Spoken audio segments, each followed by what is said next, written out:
Good evening, City of Shawnee. This is Doug Donahue, Communications Director, bringing you the wrap-up of the City Council meeting from this Monday, April 28th, 2025.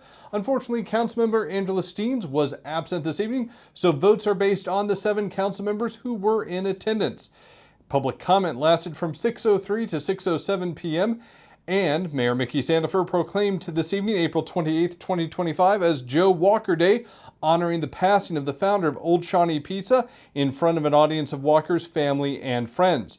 The council declared its intent to issue $3.1 million in federally taxable private activity bonds to finance expansion of Metro Air in Shawnee that would add 16,000 square feet and an additional 50 to 60 full-time employees.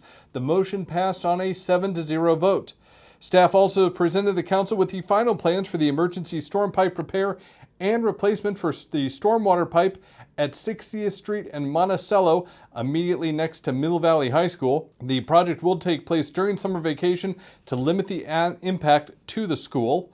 The council approved all 3 motions on individual 7-0 votes.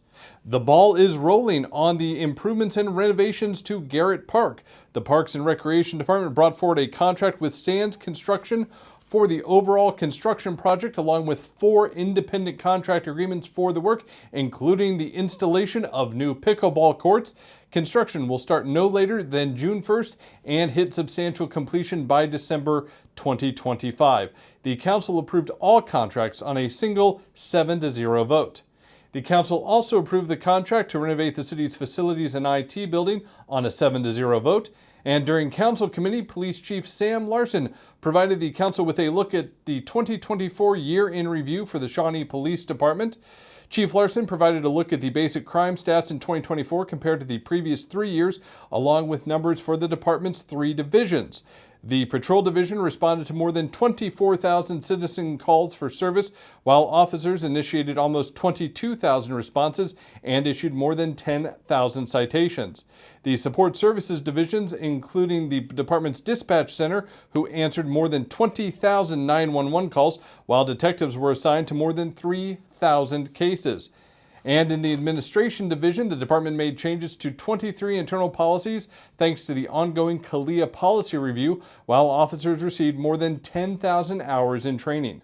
Looking ahead, Chief Larson provided a summary of challenges for the police department, including recruiting new officers to fill spots from retirements and the big focus on the upcoming 2026 World Cup coming to Kansas City and its potential impacts on Shawnee.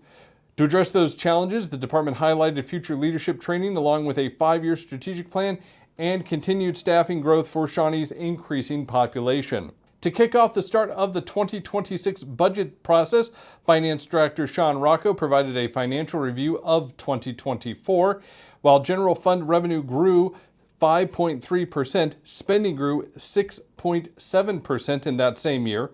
The city's general fund decreased compared to 2023, and Rocco placed the early estimates of the city's projected revenue for next year at just more than $76 million, a 2% gain from 2025.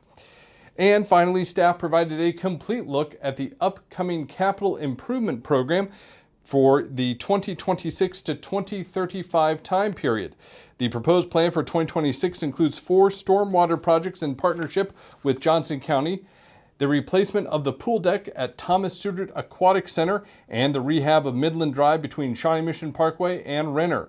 In 2027, the mill and overlay of Shawnee Mission Parkway on the east side of town is on the list, along with the first phase of Rail Creek Park. Further into the future, 2028 includes 3 stormwater projects and Woodland Drive improvements between 71st and 83rd Streets. And for the second half of the 10-year period, the city is looking at the 75th and K7 interchange. Next up for the CIP, the Planning Commission will review it in May, and the council will vote on formal approval in June. And that wraps up a very informative evening for the Shawnee City Council. They will be back in session on Monday, May 12th, starting at 6 p.m. in council chambers right here at City Hall. Of course, you can find agendas and full archive minutes from previous meetings on the web at cityofshawnee.org.